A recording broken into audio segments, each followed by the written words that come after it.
तो guys first part में हमने देखा था कि इसे हयामा के हस्बैंड का कॉल उठा लेता है। वो उससे बात करता है। हयामी का हस्बैंड कहता है कि तुम आखिर कौन हो। इसे उसका जवाब देता है कि तुम्हें इससे क्या मतलब। दरअसल हयामी मेरे साथ रह रही है, मेरे ही घर में। फिर वो कहता है तुम्हें क्या काम है और तुमने हयामा को फोन क्यों किया है। उसका हस्बैंड उसको बताता है कि मुझे किसी काम से हयामा से जरूरी मिलना है। इसके बाद इसे हयामा के कमरे में आ जाता है और उसको बताता है कि उसके हस्बैंड का कॉल आया था और उसने कह दिया है कि वो 3 दिन के अंदर उससे मिलेगी। पर हयामा इस चीज के लिए तैयार नहीं थी। इससे उसको कहता है कि क्या तुम अभी भी उस मकार आदमी को प्यार करती हो, तुम चाहती हो कि सब कुछ पहले जैसा हो जाए। हयामी कहती है कि नहीं, ऐसा कुछ नहीं है, बस मैं उसका चेहरा नहीं देखना चाहती हूँ। इससे उसको एक आइडिया बताता है कि हम उसका पीछा करेंगे और उसकी जासूसी करेंगे और जैसे ही वो पकड़ा जाएगा तो तुम उससे कंपनसेशन मांगना। ये 3,000 येन मिलियन होना चाहिए। हयामी पहले तो मना करती है पर ईसे के जोर जबरदस्ती करने पर वो मान जाती है क्योंकि उसको ईसे के स्क्रोल के पैसे भी वापस चुकाने थे जो कि उस पर उधार थे। इसके बाद वो दोनों डिटेक्टिव भेष बना लेते हैं और हयामा के हस्बैंड को स्टॉक करने लगते हैं। इसे उसका पीछा करता है। वो उसका पीछा करते हुए उसी के अपार्टमेंट तक आ जाता है और उनको आज कोई भी सबूत नहीं मिलता। इसे कहता है कि आज का दिन वेस्ट चला गया, पर फिर भी वो हार नहीं मानता और कहता है कि कोई बात नहीं, कल हम फिर से इसका पीछा करेंगे और जरूर एक सबूत निकाल लेंगे। इसके बाद ईसी और हयामे घर आ जाते हैं। ग्रैंड माँ उन पर बहुत गुस्सा करती है क्योंकि वो बहुत ही लेट हो गए थे। हयामे उनसे माफी मांगती है और उसके बाद वो उन्हें अपनी लाइफ स्टोरी बताती है कि उसने अपनी लाइफ में कितना दुख झेला है। वो बताती है कि जब वो जूनियर स्कूल में थी तो उसकी माँ की डेथ हो गई थी, जिस कारण उसके फादर डिप्रेशन में चले गए थे और शराब पीने लगे थे। उन्हें हयामा की कोई भी चिंता नहीं थी। उसने अपना जूनियर स्कूल पास आउट करके हाई स्कूल तक एक पार्ट टाइम जॉब करना शुरू कर दिया था, जहाँ वो अपने हस्बैंड जिसका नाम माशीरो है उससे मिलती है। माशीरो हयामा को पसंद करता था और अपनी फीलिंग कन्फेस करता रहता था, पर हयामा इन सब चक्करों में पड़ना नहीं चाहती थी। पर एक दिन उसको पुलिस का फोन आता है और उसको पता चलता है कि उसके फादर उनके ही घर में मरे हुए मिले हैं। ये बात सुनकर हयामे बहुत ही टूट जाती है क्योंकि अब उसका इस दुनिया में कोई भी नहीं था और उसकी इस मुश्किल घड़ी में माशीरो आकर उसको संभालता है। तभी के बाद से वे दोनों धीरे धीरे एक दूसरे के करीब आते गए और उन्होंने शादी कर ली। पर जैसा उसने सोचा था ऐसा कुछ नहीं निकला। उसकी इतनी दुख भरी स्टोरी जानकर वहाँ इसे और उसकी ग्रैंडमा तो रोने ही लगते हैं कि बेचारी हयामा ने कितने दुख झेले हैं। तो इसे उससे कहता है कि तुम्हें ऐसे आदमी को छोड़ना नहीं चाहिए और उससे और भी पैसे मांगने चाहिए, कल हम फिर से उसकी जासूसी करेंगे। पर हयामे कहती है कि नहीं, मैं कल अकेले जाना चाहती हूँ। इसे इस बात पर गुस्सा हो जाता है और अपने रूम में चला जाता है कि वो हयामा के लिए इतना कुछ कर रहा है और वो उसको अपने साथ जाने नहीं दे रही है। इसके बाद नेक्स्ट सीन में सीग्यो कनिको को कॉल करके पूछता है कि उसने आखिर हयामा के साथ इतना बुरा बर्ताव क्यों किया था, पर वो पूछ नहीं पाता है। अब अगले दिन हयामी अपने हस्बैंड माशीरो का पीछा करती है। वो अपना डेली रूटीन की तरह कैफे जाता है और फिर अपने अपार्टमेंट में चला जाता है।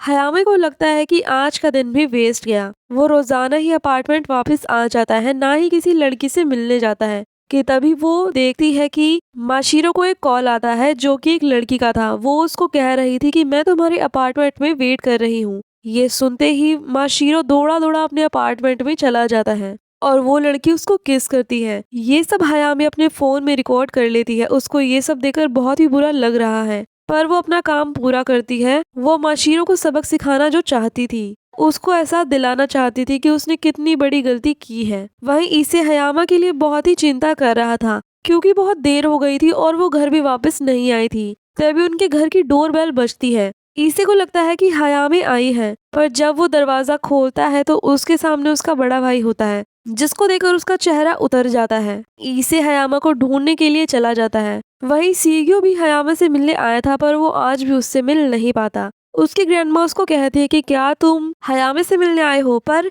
सीग्यो इस बात का कोई भी जवाब नहीं देता है और वहां से चला जाता है। वहीं ईसे को हयामे एक पार्क में मिलती है जो कि उदास बैठी हुई थी। ईसे उसको कहता है कि तुम घर क्यों नहीं आई हो। हयामे कुछ नहीं कहती और सीधा उसको वो वीडियो दिखा देती है जो उसने अपने फोन में रिकॉर्ड की थी। ये देखकर ईसे को बहुत ही बुरा लगता है, पर ईसे उसको हंसाने के लिए कहता है कि चलो तुम्हें सबूत मिल तो गया, अब तुम्हारा कर्ज उतर पाएगा। इस बात पर हयामे हंसने लगती है और कहती है कि हाँ हाँ, तुम चिंता मत करो, मैं तुम्हारा उधार चुका दूंगी। इसके बाद नेक्स्ट सीन में हयामी और माशिरो को दिखाया जाता है, जो कि डाइवोर्स पेपर साइन करने के लिए अपार्टमेंट में आ जाती है। माशिरो को बहुत ही जल्दी थी। वो उसके सामने पैसे रख देता है और डाइवोर्स पेपर के साथ एक पेन रख देता है। हयामी को बहुत बुरा लगता है और वो उससे कहती है कि क्या तुम्हें इतनी जल्दबाजी है मुझे डिवोर्स देने के लिए। हयामी जल्दी से वो पेपर साइन करके वहाँ से जाने लगती है और उसको एक पेपर देकर कहती है कि तुम्हें मुझे 3 मिलियन यौन देने होंगे, तभी मैं इस पेपर पर साइन करूंगी। माशिरो कहता है कि इतने पैसे अभी मेरे पास नहीं है, तुम इंस्टॉलमेंट में ले सको तो मैं पैसे तुम्हें दे सकता हूँ। ये सुनकर हयामी बहुत ही दुखी हो जाती है और वहाँ से चली जाती है। अब उसका डाइवोर्स हो गया था, तभी वो बाहर देखती है कि ईसे भी उसकी चिंता में बाहर खड़ा था। जब ईसे को पता चलता है कि माशिरो सिर्फ 1 मिलियन यौन ही दे रहा है, तो वो गुस्सा हो जाता है और उसके अपार्टमेंट में सीधा चला जाता है और उसकी कॉलर पकड़कर कहता है कि तुम्हें शर्म आनी चाहिए, तुमने इस औरत के साथ इतना बुरा किया और अब तुम्हें इतने पैसे से उसकी फीलिंग का समझौता कर रहे हो। हयामी पूरे टाइम उसको मना कर रही थी और वापस जाने के लिए कह रही थी, पर इसे नहीं मानता और माशिरो को सुनाने लगता है। फिर हयामी को भी माशिरो पर गुस्सा आ जाता है। वो कहती है कि तुम्हें अगर मुझसे प्रॉब्लम थी तो मुझे बोलना चाहिए था, मुझे ऐसे धोखा नहीं देना चाहिए था। माशिरो कहता है कि वो औरत मुझे बहुत प्यार करती है और उसको मेरी जरूरत है, तुमने मुझे कभी भी मेरे प्यार के बदले प्यार नहीं दिया। ये सुनकर हयामी बहुत ही उदास हो जाती है। हयामी की उदासी ईसे को नहीं देखी जाती, तो वो सीधा माशिरो को एक पंच मार देता है। हयामी अब इतना सब नहीं झेल सकती थी, तो वो उन पेपर्स को फाड़ देती है और माशिरो को कह देती है कि मैं तुम जैसे इंसान के साथ कोई भी रिश्ता नहीं रखना चाहती हूँ, चाहे वो पैसे ही क्यों ना हो। तो उसके पैसे वो वहीं रखकर वहां से चली जाती है। इससे उसको बाहर मिलता है और कहता है कि तुम एकदम पागल हो, तुम्हें ये पैसे तो ले लेने चाहिए थे, उन पर तुम्हारा हक है, पर कोई बात नहीं, तुमने उसको सुनाया, मुझे इसके लिए तुम पर प्राउड है। फिर हयामी अपने आंसू रोक नहीं पाती और रोने लगती है। उसको रोता हुआ देखकर इससे उसके लिए टिश्यू पेपर लाता है और उसको कंफर्ट करने की कोशिश करता है। इसके बाद माशिरो को दिखाया जाता है, जो अपनी उसी गर्लफ्रेंड से बात कर रहा होता है और उसको बताता है कि हयामा ने डाइवोर्स पेपर पर साइन कर दिए हैं, अब हम एक साथ रह सकते हैं। तभी वो औरत सामने से बोलती है कि अब मेरा काम पूरा हुआ, मुझे तुम्हारी कोई भी जरूरत नहीं है। ये बात सुनकर माशिरो चौंक जाता है और कहता है कि तुम क्या कह रही हो, और उसके बाद वो औरत कॉल कट कर देती है और माशिरो को ब्लॉक कर देती है। और हमें पता चलता है कि ये औरत कोई और नहीं बल्कि कनीको है, जो कि उसी जगह पर आई हुई थी जहाँ हयामी अक्सर आया करती थी। उसके पास हयामी की पुरानी तस्वीर भी होती है, यहाँ इस पेड़ के नीचे बैठे हुए। यानी कि कनीको कुछ बड़ा ही प्लान कर रही है और हयामा को पहले से ही फॉलो कर रही है। ये जानने के लिए हमारे साथ वीडियो में बने रहिए। वहीं दूसरी तरफ हयामी अपने वर्क प्लेस पर होती है, जहां वो सफाई कर रही थी कि तभी उसके सामने सीग्यो आता है। हयामी तो सीगो को देखती ही रहती है क्योंकि ये उसका फर्स्ट लव था। वहीं पूरे इनमें ये खबर फैल जाती है कि हयामी और सीग्यो एक साथ पार्क में फ्लर्ट कर रहे थे और ये रिलेशन में है। ये बातें दूसरी वेट्रेस को पसंद नहीं आ रही थी और सब हयामी से चिढ़ कर रही थी। अब जब हयामी घर जा रही थी तो उसको रास्ते में कनीको मिलती है, जो हयामी से अपना नंबर एक्सचेंज कर लेती है, फिर वहां से चली जाती है। उसके जाते ही हयामी नोट करती है कि उसके जूते गायब है, जिस कारण उसको एक पुरानी चप्पल पहनकर घर वापस जाना पड़ता है। तभी उसको रास्ते में ईसे मिलता है। वो उससे पूछता है कि तुम्हारे जूते कहाँ गए। तभी वहाँ सीग्यो आ जाता है, जिसको देखकर ईसे का चेहरा फिर से बन जाता है। सीग्यो हयामी को कह रहा था कि मैं आज की गलती के लिए माफी मांगना चाहता हूँ, चलो मैं तुम्हें दूसरे जूते दिला देता हूँ। पर ईसे इस बात पर कहता है कि नहीं, इसकी कोई भी जरूरत नहीं है और हयामी का हाथ पकड़कर वहां से चला जाता है। अब घर आकर वो हयामी से डायरेक्टली पूछता है कि तुम्हारा आखिर सीग्यो से क्या रिश्ता है। वो उसको बताती है कि मैं तुम्हारे भाई से 10 साल पहले मिल चुकी हूँ। इस पर इसे कहता है कि क्या वो तुम्हारा पहला प्यार है। हयामी हाँ करती है और सीन सीधा फ्लैशबैक में आ जाता है। यहाँ हयामी पार्क में बैठकर रो रही थी कि तभी वहाँ सीग्यो आता है और उसको रोते हुए देखकर अपना रुमाल उसको दे देता है। फिर 2 दिन बाद फिर से वे वहाँ मिलते हैं तो हयामी उसको उसका रुमाल वापस कर देती है। प्रेजेंट टाइम में इसे ये कहानी सुनकर बहुत ही जल भुन रहा था। उनकी बातें ग्रैंडमा और उसका सर्वेंट भी सुन रहे होते हैं, जिनको देखकर इसे वहां से भाग जाता है और कहता है कि मुझे नहीं सुननी तुम्हारी बकवास स्टोरी। फिर नेक्स्ट सीन में कनिको और सीग्यो को दिखाया जाता है।